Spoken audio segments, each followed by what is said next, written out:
परिपूर्णतम परमात्मा हम सब पर करुणा कृपा बरसा देने वाले भगवान श्री राघव के चरणों में नमन। हनुमान जी को बारंबार वंदन, शंकर भगवान को मेरा साष्टांग दंडवत। आप सभी का स्वागत एग्जामशाला के ऑफिशियल यूट्यूब चैनल पर। मेरा नाम हरेंद्र सिंह तोमर है और बिना किसी रुकावट के सेशन की शुरुआत करते हैं जिसमें दुनियादारी की खबरें और दुनियादारी की तमाम न्यूज़ों के बारे में डिस्कशन करते हैं। आज न्यूज़ काफ़ी बढ़िया है, बहुत मज़ा आने वाला है आज के सेशन में। तो बिना किसी रुकावट के, बिना किसी टेक्निकल इश्यू के हम चलते हैं सेशन की तरफ। पहली जो आज की न्यूज़ है वो क्या है उसके बारे में विस्तार से जानते हैं और फिर उसी चीज़ को हम लोग कंटिन्यू रखते हैं। सेशन को मैक्सिमम लोगों तक शेयर कर दीजिए ताकि मैक्सिमम लोग हमारे साथ जुड़ जाए। देखो आज की पहली न्यूज़ बड़ी धमाकेदार है। पहली न्यूज़ क्या है? पहली न्यूज़ है कि Modi seeks to free up 12 billion to quell up inflation before boards. $12 billion Bharat सरकार निवेश करने वाली है मार्केट में, यानी मार्केट में पैसा 12 बिलियन डालने वाली है इन्फ्लेशन को बीट करने के लिए। अब ये इन्फ्लेशन बीट कैसे होता है, इन्फ्लेशन क्या होता है, उसके बारे में जानेंगे। क्या सरकार के पास ये $12 बिलियन आ जाएगा? तो क्या सरकार अगर इधर डाल देगी तो जहां और पैसा डालने वाली थी क्या वहां का ग्रोथ है वो रुक जाएगा? क्या किसी मिनिस्ट्री से पैसा निकाल कर अगर इसने मार्केट में इन्फ्लेशन को बीट करने के लिए डाल दिया तो क्या वो मिनिस्ट्री का विकास हो पाएगा? क्या सरकार फिस्कल डेफिसिट को आगे बढ़ाने वाली है? क्या सरकार WPI या CPI को कंट्रोल करने वाली है? तमाम बातें आज के 15 मिनट के इस एपिसोड में हम जानने वाले। बहुत इंपॉर्टेंट क्वेश्चन है, बात को जान लीजिएगा। आई होप आप मैं दिखाई दे रहा होगा सबको, एकदम बढ़िया से सारा वीडियो चल रहा होगा। सबसे पहली कंडीशन है सर इन्फ्लेशन क्या होता है? देखिए इन्फ्लेशन होता है, अपन बोलते हैं महंगाई, है ना। मैं समझता हूं कि इन्फ्लेशन दो प्रकार का है, एक तो है CPI और दूसरा है WPI। CPI का मतलब होता है consumer based price index inflation. WPI मतलब होलसेल प्राइस इंडेक्स इन्फ्लेशन। अगर कोई आदमी केवल और केवल गुड्स की बात कर रहा है, यानी वस्तुओं की बात हो रही है, तो वो क्या है? WPI है। अगर कोई आदमी गुड्स में सर्विस जोड़ दे रहा है, गुड्स में क्या जोड़ दे रहा है? सर्विस जोड़ दे रहा है, तो क्या हो गया? Goods plus service, CPI। इसी को अपन लोग बोलते हैं रिटेल इन्फ्लेशन और इसको बोला जाता है होलसेल प्राइस इंडेक्स इन्फ्लेशन। अब इससे हमें थोड़ा कम मतलब होता है, इससे ज्यादा मतलब होता है, क्योंकि जिस कह सकते हैं पैसे पे हम चीज खरीद पा रहे हम उसी की बात करेंगे। तो CPI इन्फ्लेशन क्या है समझते हैं। CPI इन्फ्लेशन जो है वो हर महीने NSO के द्वारा रिलीज किया जाता है, जो मॉस्पी डिपार्टमेंट के अंदर आता है। National static office, ministry of static and programme implementation, ये आता है department of information internal trade DPIIT, और ये आता है मिनिस्ट्री ऑफ कॉमर्स के अंदर। अब समझना ये है कि जो consumer based price index inflation है CPI, इधर मैं बता रहा हूं ध्यान से सुनिएगा, जो CPI है उसकी लिमिट फिक्स है सरकार के द्वारा। मार्केट में CPI 4% होना चाहिए, यानी अगर कोई चीज है उसमें वस्तु की महंगाई दर 4% रहेगी, बढ़िया है। अगर ऐसा तो है नहीं कि 4 सोच लिया तो 4 ही रहेगी, कभी घटेगी कभी बढ़ेगी। कितनी बढ़ेगी कितनी घटेगी? तो मैक्सिमम जो हो सकती है वो हो सकती है 6%। That is called upper tolerance limit is 6%, lower tolerance limit is 2%। इसका मतलब है 4 में +-2 कर दो, इन्फ्लेशन इसी हिसाब से बढ़ना चाहिए। 6 से बढ़ गया ज्यादा तो दिक्कत है, कम हो गया तो दिक्कत है। Inflation should be 4% in the market, 2 से ना तो कम ना 6 से बहुत ज्यादा। अगर ज्यादा है, 6 से ज्यादा हो रहा है, तो जो निचले वर्ग के लोग हैं, निचले वर्ग का मतलब जिनकी इनकम बहुत कम है, एक तो होते हैं अपर क्लास लोग, एक होते हैं मिडिल क्लास लोग, एक होते हैं लोअर मिडिल क्लास लोग। तो ये जो लोअर मिडिल क्लास लोग हैं इनको सर्वाइवल में इशू आ जाएगा। फिर 8 से ऊपर हो जाएगा तो इनको मिडिल क्लास वालों को भी आ जाएगा। उनसे ऊपर जो है उनको भी प्रॉब्लम आनी शुरू हो जाएगी। 20% इन्फ्लेशन होगा और मान लो 1000% इन्फ्लेशन होगा, तब बुर्जुआ टाइप के जो लोग हैं उनको समस्या शुरू होगी। वो ऊपर का मुद्दा है, ये वाले लोगों को बड़ी देर में समस्या होती होती है वाले लोगों को बड़ी देर में, क्योंकि हम लोग तो ट्रिकल डाउन अप्रोच फॉलो करते। ट्रिकल डाउन अप्रोच समझते हो? ऊपर से पैसा रिस्क कर नीचे की तरफ आता है। ऊपर वाले लोग जिस जिस में पैसा खर्च करते हैं वो नीचे वालों को उसी में फायदा होता है। नीचे वाले जो व्यापार करते हैं वो ऊपर वालों की वजह से चलता है। ऊपर वाले मतलब ये अपर क्लास के लोग जो बैठे। आगे सुनिएगा, अब सरकार ये कह रही है कि मार्केट में इन्फ्लेशन को कंट्रोल करने के लिए हमने कुछ नीतियां बनाई हैं। उन नीतियों में पहली नीति है इकोनॉमिकल पॉलिसी। इकोनॉमिकल पॉलिसी यानी राज्य जो व्यवस्था है अर्थ की, उस व्यवस्था के लिए कुछ नीतियां हमने बनाई। नीतियों में दो प्रकार है। किसी आदमी के पास या तो फाइनेंस आएगा या किसी आदमी के पास पैसा आएगा, मनी आएगा। किसी आदमी के पास पैसा ज्यादा है तो वो डिमांड ज्यादा करेगा। याद रखना, किसी आदमी के पास पैसा ज्यादा है वो डिमांड ज्यादा करेगा, सप्लाई कम होगा, प्राइस बढ़ेगा। इस कंडीशन में इन्फ्लेशन इंक्रीज होगा। याद रखिएगा, जब डिमांड कम होगी, सप्लाई ज्यादा रहेगी, प्राइस कम होगी, तो डिफ्लेशन की कंडीशन या कह सकते हैं डिसइन्फ्लेशन की कंडीशन होगी।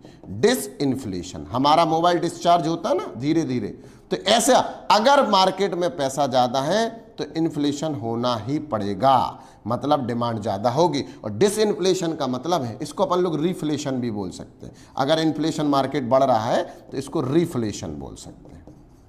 ध्यान से सुनिएगा, पैसा डल रहा है तो रिफिल हो रहा है, पैसा जा रहा है तो डिस हो रहा है, कम हो रहा है पैसा। ध्यान सुनिएगा।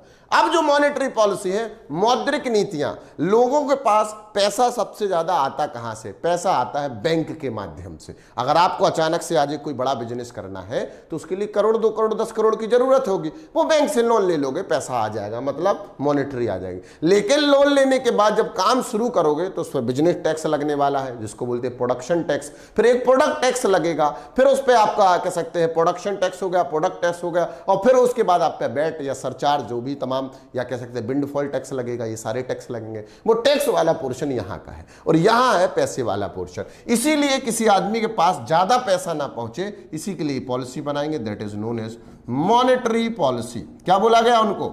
Monetary policy. और monetary policy regulated by RBI. किसी भी आदमी के पास बैंकों के माध्यम से ज्यादा पैसा ना पहुंचे या कम पैसा ना पहुंचे, ये पूरी जवाबदारी कौन लेता है? आरबीआई। यानी डायरेक्टली सीपीआई को कम ज्यादा करने की पूरी जवाबदारी कौन लेता है? आरबीआई। लेकिन आरबीआई ने इसके लिए कमेटी बना रखी है, that committee is known as monetary policy committee. अब मॉनेटरी पॉलिसी कमेटी हर 2 महीने में एक मीट करती है और इस मीटिंग में कहती है कि मार्केट में पैसा ज्यादा है कि कम है। अगर ज्यादा है मार्केट, ये समझ लो मार्केट बना दिया मैंने। अब मार्केट में अगर पैसा ज्यादा है, मतलब पैसा होना चाहिए था 6% और 6% से ज्यादा हो गया, पैसा ज्यादा हो गया, तो आरबीआई क्या करेगी? पैसे को ऑब्जर्व कराएगी। ठीक है, किसकी हेल्प से? मॉनेटरी पॉलिसी की हेल्प से। और अगर पैसा कम हो गया मार्केट में तो पैसा डालेगी, दैट इज कॉल्ड इंजेक्ट। इतनी बात समझ आ गई होगी, बोलो हाँ या ना। ऑब्जर्व करेगी या इंजेक्ट करेगी, ये डायरेक्टली करती है ये काम को, डायरेक्ट दिखाई देता है ये चीज। इसमें भी डायरेक्ट और इनडायरेक्ट इंस्ट्रूमेंट होते हैं मॉनेटरी पॉलिसी में। आप थोड़ी कहानी को आगे की तरफ ले चलते हैं।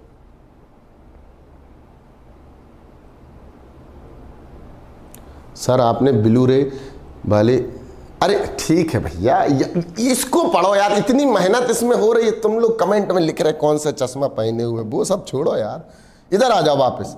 तो देखो अब एक बात समझ में आ गई कि मॉनेटरी पॉलिसी से मार्केट रेगुलेट हो रहा है। ये आदमी एक तरफ से बच गया है। दूसरी तरफ है फाइनेंस। फाइनेंस को बोलते हैं अपन लोग फिस्कल पॉलिसी।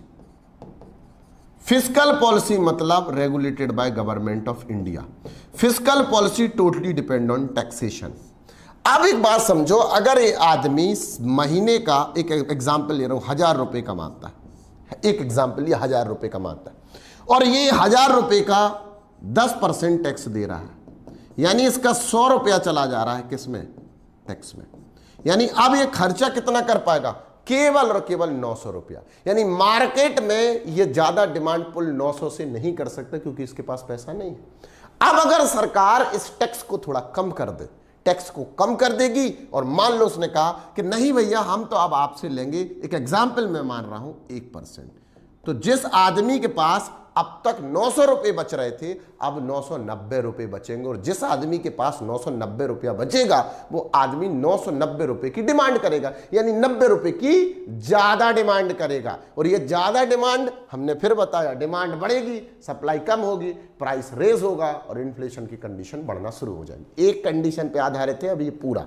अभी दूसरी कंडीशन अलग है, जब मार्केट में प्रोडक्ट ही नहीं होगा, वो कंडीशन अलग है। Cost push inflation, labour push inflation अलग है, और सिंक इन्फ्लेशन अलग है, स्टैग इन्फ्लेशन अलग है, पर उसको अभी नहीं जानना, अभी यहां तक समझना। अब अगर ये टैक्स मार्केट में ये लग गया गवर्नमेंट को कि यार मार्केट में तो बहुत ज्यादा पैसा है, तो टैक्स बढ़ा देते हैं, और टैक्स बढ़ाएगी तो सरकार की इनकम तो बढ़ेगी। अब सरकार तो इनडायरेक्ट वो पैसा वेलफेयर में ही डाल देती है पब्लिक के, मतलब ये लोग ज्यादा टैक्स भरेंगे, ये जब ज्यादा टैक्स भरेंगे तो नीचे वाले पब्लिक का फायदा ज्यादा होगा। सरकार ऐसा मानकर ही वर्क पूरा करती है। दूसरी बात यह है कि इस आदमी के पास सरकार के हिसाब से तो 990 बच रहा था, एग्जाम्पल मानो, लेकिन इस आदमी ने बैंक से भी लोन ले लिया 1000 रुपए का, क्योंकि लोन बैंक सस्ता दे रही थी, तो अब हो गया इसके पास 1990, डिमांड ज्यादा करेगा। यानी आदमी के पास दो तरीके से पैसा उसकी जेब में बच सकता है।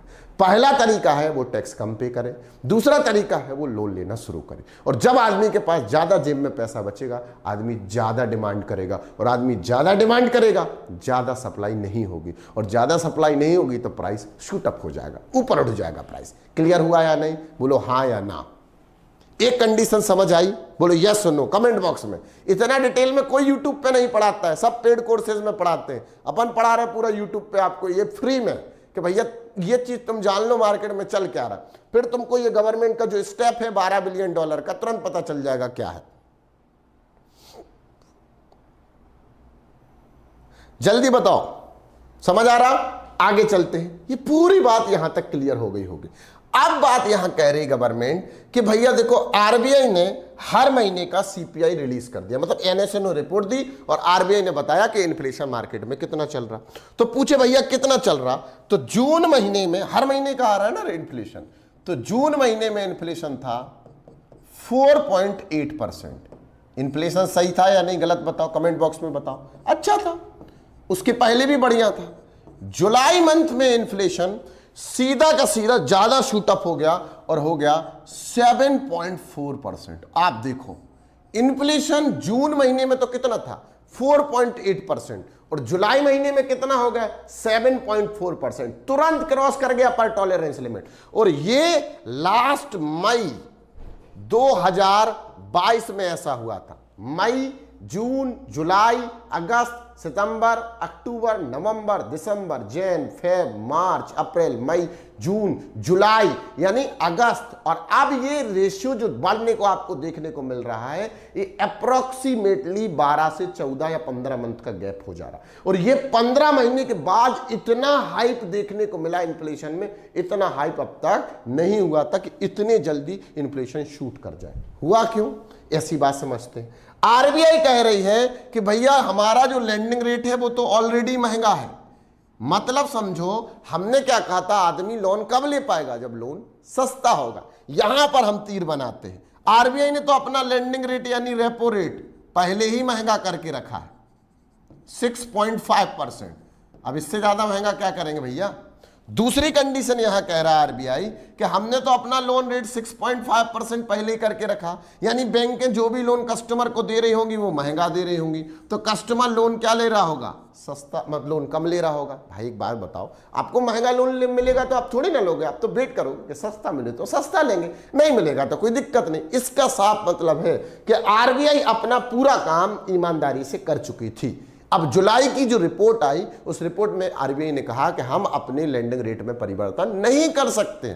क्यों नहीं कर सकते? क्योंकि ऑलरेडी 6.5% है, यानी हम 6.5 ले रहे, तो मार्केट में ऑटोमेटिकली वो 9-10% का इंटरेस्ट पर जा रहा होगा लोन, क्योंकि बैंक भी तो कमीशन लेगी।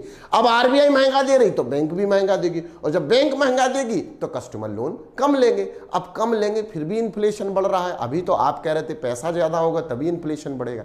ऐसी कंडीशन में होता है कि जब प्रोडक्ट ही ना हो मार्केट में। अब इस समय बारिश का तमाम इतना रीजन रहा, और तमाम रीजन में जितना भी नॉर्थ से सब्जी उगती थी वो 60% हाइप कर गई, क्योंकि सब्जी मार्केट में कम आ रही थी, यानी प्रोडक्ट ही मार्केट में क्या था, कम था, सप्लाई मार्केट में कम थी। अब सरकार कह रही सप्लाई मार्केट में कम है, और जब सप्लाई कम रहेगी तो लोग तो खरीदना चाहेंगे, डिमांड तो रखेंगे, थोड़ी रखें, कम रखें, ज्यादा रखें, लेकिन डिमांड तो करेंगे। और डिमांड अगर कर रहे हैं तो डिमांड को फुलफिल कैसे किया जाए? तो भारत सरकार ये कह रही कि जो इन्फ्लेशन एकदम से शूट अप हो गया मार्केट में 7.4%, इसमें नीचे वाला वर्ग कहीं ज्यादा सफर ना कर जाए, इसीलिए सरकार कह रही कि हम मार्केट में चीजों के दाम कम करेंगे अपना पैसा इन्फ्यूज करके। और अपना पैसा इन्फ्यूज करके मतलब चीजों में सब्सिडी देकर या टैक्स को सस्ता कर। एक एग्जांपल लेते हैं, सरकार ने अभी कहा है कि हम फूड, इस न्यूज की ही हम बात कर रहे हैं, देखो बेटा इसी न्यूज में लिखा है कि हम फूड एंड फ्यूल्स, क्या बात लिखी है, हम फूड एंड फ्यूल की cost without empowering and federal deficit targeted according to people family with to the matter. इसका मतलब यह है, सरकार ये कह रही है कि जो फ्यूल्स के, फूड के दाम हैं उनको हम कम करेंगे विदाउट फिस्कल डेफिसिट बढ़ाए हुए। अब फिस्कल डेफिसिट क्या होता है वो भी 2 मिनट में हम जानेंगे, लेकिन उससे पहले हमें यह जानना है कि सर जो अभी आप बात बता रहे थे कि मार्केट में इन्फ्लेशन अचानक से बढ़ गया और मार्केट में गवर्नमेंट $12 बिलियन डालकर 12 बिलियन डॉलर डालकर 12 बिलियन डॉलर इन्फ्यूज करके मार्केट को शूट अप करेगी, ऊपर उठाएगी और इन्फ्लेशन को डाउन करेगी, क्योंकि ये इन्फ्लेशन मार्केट के लिए खराब है। अब सरकार ये काम कर रही है इन्फ्लेशन को किसके लिए? कंट्रोल करने के लिए। लेकिन एक बात समझो, सरकार के पास पैसा आएगा कहां से? सरकार के पास आएगा उसकी इनकम से। तो सरकार ने देखो 2 तरीका बताया। उसने कहा कि देखो भैया हम डीजल बेच रहे हैं, बोली यस, बोले डीजल पे हम 2 टैक्स लगाते हैं, एक एक्साइज ड्यूटी लगाते हैं, ये सेंट्रल गवर्नमेंट लगाती है, अप्रॉक्सीमेटली 20% लगाती है, और जो वैट लगाती है, सबसे ज़्यादा टैक्स यहीं लगता है, ये स्टेट गवर्नमेंट लगाती है, और ये लगाती है लगभग 19.5%। अब ये कह रहे हैं कि देखो अगर फॉर एन एग्जाम्पल मान रहा हूँ 50 रुपये का पेट्रोल डीजल है तो उस पर 50% 40% तो टैक्स ही लग गया, तो जो 50 का है वो 90 पहुंच जाएगा। क्यों पहुंच रहा है 90? क्योंकि टैक्स लग जा रहा है। सरकार ये कह रही कि हम ये एक्साइज ड्यूटी जो ले रहे हैं इसको हम थोड़ा सा कम कर देंगे, यानी नेक्स्ट वीक में 100% टारगेट है कि क्या इन्फ्लेशन क्या हो जाएगा मार्केट में, कम हो जाएगा, यानी डीजल के दाम कम होने वाले हैं, डीजल और पेट्रोल के। अब इसकी बात अलग है कि finance commission article 280 finance commission इसी पैसे का 21% स्टेट गवर्नमेंट को 21% स्टेट गवर्नमेंट को वापस कर देती है, स्टेट गवर्नमेंट को वापस मिल जाता है, वो बात अलग है। लेकिन गवर्नमेंट ने कहा कि हम डीजल के दाम कम कर, तो यहां से तो फूड कम हो गया। फिर कह रहे हैं कि जो टमाटर और वेजिटेबल के भाव बढ़ रहे हैं, हम नेपाल से वो वेजिटेबल परचेस करके मार्केट में लाएंगे और बेचेंगे। और समझो जो प्रोडक्ट, जैसे किसान ने जिसने टमाटर उगाए, तो सरकार ये कह रही है कि टमाटर तुम होलसेल वाले को बेचोगे, हम उसको सब्सिडी दे देंगे। सब्सिडी मतलब भाई तुम 100 रुपए के टमाटर बेच रहे हैं, बोले हाँ, आप 100 के मत बेचो, आप बेचो तो कितने रुपए के? 50 रुपए के, और 50 रुपया जो आपको घाटा लग रहा है वो हम दे देते हैं, सरकार दे देती है। समझ आ रहा है या नहीं? तो मिलेंगे तो सामने वाले को 100 और हमको मिलेगा कितने में? 50 का। एग्जाम्पल सिलेंडर, हम सिलेंडर का दाम तो अलग होता है ना, लेकिन सब्सिडी योजना के थ्रू वो हमको कितने आके मिलता है? उज्ज्वला योजना के थ्रू कितने का मिलता है? सस्ता मिलता है। तो वही काम गवर्नमेंट यहाँ ये पैसा इन्फ्यूज करके करने वाली है। अब दिक्कत यहाँ है कि सरकार ये पैसा लाएगी कहाँ से? अगर पैसा लाएगी तो देखो समझो, पहले ही इंडिया में एक चीज चलती है डेफिसिट, और that known as fiscal deficit. याद रखिएगा बहुत ध्यान से, फिस्कल डेफिसिट अगर बढ़ेगा तो इन जो एफडीआई इन्वेस्टर्स हैं, बाहर का जो मार्केट है, जो इन्वेस्टमेंट आ रहा है बाहर से, वो आना कम हो जाएगा। तो दिक्कत है यहाँ, हम अपना फिस्कल डेफिसिट तो बढ़ा नहीं पड़ सकते। फिस्कल डेफिसिट क्या है? मान लेते हैं सरकार की जो इनकम है उससे ज्यादा है क्या? एक्सपेंडिचर। और जब इनकम से ज्यादा एक्सपेंडिचर रहेगा तो क्या हो रहा होगा? डेफिसिट हो रहा होगा, और डेफिसिट एक फाइनेंशियल ईयर में हो रहा होगा। सो इसको बोल देते हैं अपन फिस्कल डेफिसिट, यानी फाइनेंशियल घाटा। क्लियर हुआ या नहीं? बोलो हाँ या ना।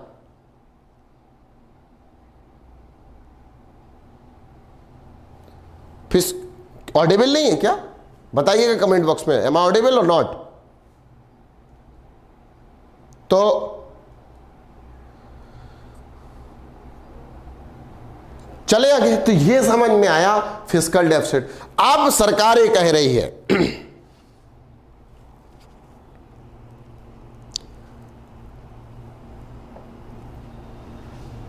अच्छा, अब सरकार ये कह रही है कि हमने जो 2023-24 का टारगेट लिया है वो फिस्कल डेफिसिट का लिया है 5.9%। ये जो परसेंटेज में लिख रहा हूं ना गुरु, ये बहुत इंपॉर्टेंट है, हल्के में मत ले लेना इसको। ये परसेंटेज बहुत बड़ा रोल प्ले करेगा। पूछेगा एक्सपेक्टेड जीडीपी ग्रोथ कितने परसेंट होगी, तो तुम्हें आंसर देना पड़ेगा एक्सपेक्टेड फिस्कल डेफिसिट कितना होगा, 5.9%। इसका मतलब समझो, ये मैं एक ग्राफ बना रहा हूं।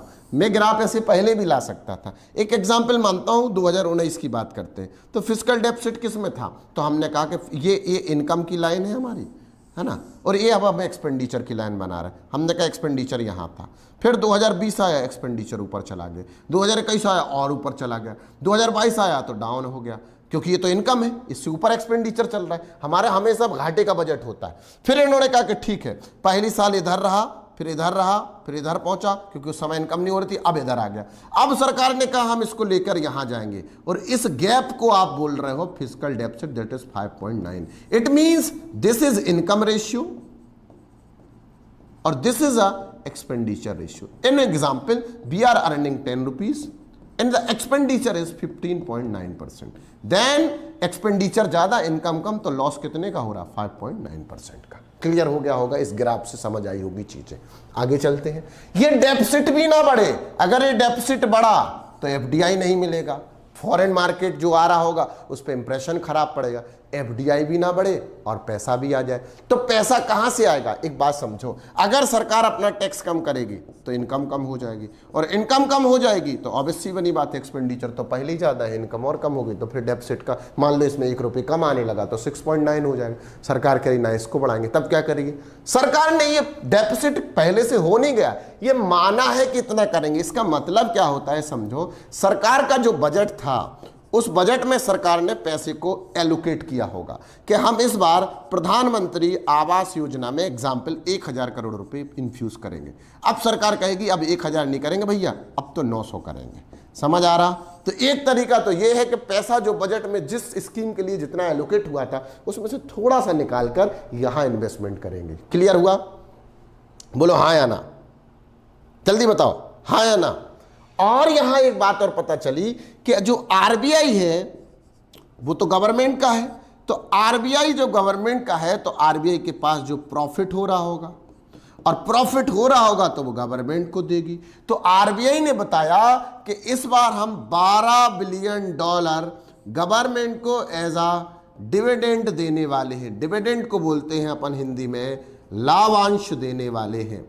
लाभांश को बोलते हैं लाभ का अंश, यानी यहां प्रॉफिट जो आरबीआई को हो रहा होगा वो आरबीआई भी गवर्नमेंट को देगी। अब आप कहोगे सर 12 बिलियन यहां से मिल रहा, 12 बिलियन वहां जा रहा है तो ये एडजस्ट हो गया। नहीं, हर साल भी तो देती होगी, तो इस बार भी तो गवर्नमेंट ने अपनी इनकम में ऑलरेडी 12 बिलियन की जगह मान लो 8 बिलियन तो कैलकुलेट करके रखा होगा कि भैया 8 बिलियन तो हर बार, एक एग्जाम्पल मानते हैं आरबीआई हमें देती है, तो हम तो उसको इनकम मान लिए ना, टैक्स मान लिए, आरबीआई का डिविडेंड आ रहा, वो कहीं पेनल्टी लग गई तो वो, हमने कोई लैंड बेचा वो, डिसइन्वेस्टमेंट कर दिया वो, ये सब लोग गवर्नमेंट ने मान लिया कि ये मेरा इनकम रिसिपेंट है, रेवेन्यू रिसिपेंट है, और ये रेवेन्यू रिसिपेंट जो है वो हम आगे खर्चा करेंगे। सरकार पहले से जोड़ ली होगी, लेकिन इस बार थोड़ा ज्यादा मिल रहा है 12 बिलियन हर साल के कंपैरिजन में। सेकेंड थॉट, आरबीआई ने एक चीज और निकाली है जो आगे हमसे जानोगे, और वो है आरबीआई ने कहा है कि अगर कोई आदमी अपने अकाउंट में 10 साल तक पैसा नहीं निकालता है ना डालता है, तो जो अकाउंट में पैसा पड़ा होगा वो आरबीआई का हो जाएगा। फिर मैं रिपीट कर रहा हूं, अगर आपने 10 साल तक अपने अकाउंट में मान लो 20,000 रुपए डले और उसको ना छुआ ना छेड़ा ना कुछ किया, तो 10 साल बाद वो आरबीआई खुद यूज करने लगेगा उस पैसे को, और उसका एक पोर्टल बना दिया है, उस पोर्टल पे सारी डिटेल मिलेगी। वो अनआइडेंटिफाइड पेमेंट जो रहेगा वो आरबीआई ले लेगी, और हो सकता है उस पैसे को गवर्नमेंट को भी ट्रांसफर करे। Got it? अब आप सोच रहे होंगे सर नेक्स्ट ईयर इलेक्शन है ना, इसीलिए गवर्नमेंट ऐसा कर रही है। ये तो दिमाग में आपके आ ही गया होगा 100%, क्या नेक्स्ट ईयर सर इलेक्शन है ना इसीलिए गवर्नमेंट ऐसा करे। ना ना, ये लास्ट ईयर भी कर चुकी है। 2022 में इसका जस्ट डबल और +2, यानी 2022 में गवर्नमेंट ने $26 बिलियन इन्फ्यूज किया था मार्केट के इन्फ्लेशन को क्वाइल करने के लिए, इन्फ्लेशन को खत्म करने के लिए। ठीक है ना, क्वाइल द इन्फ्लेशन इन 2022। अब ये 23 में फिर इन्वेस्ट कर रही, इन्फ्यूज कर रही, क्योंकि इलेक्शन भी है, उसका भी तो ध्यान रखना है। क्लियर हुआ या नहीं? दोनों चीजें हैं यहां पर, कोई दिक्कत यहां पर?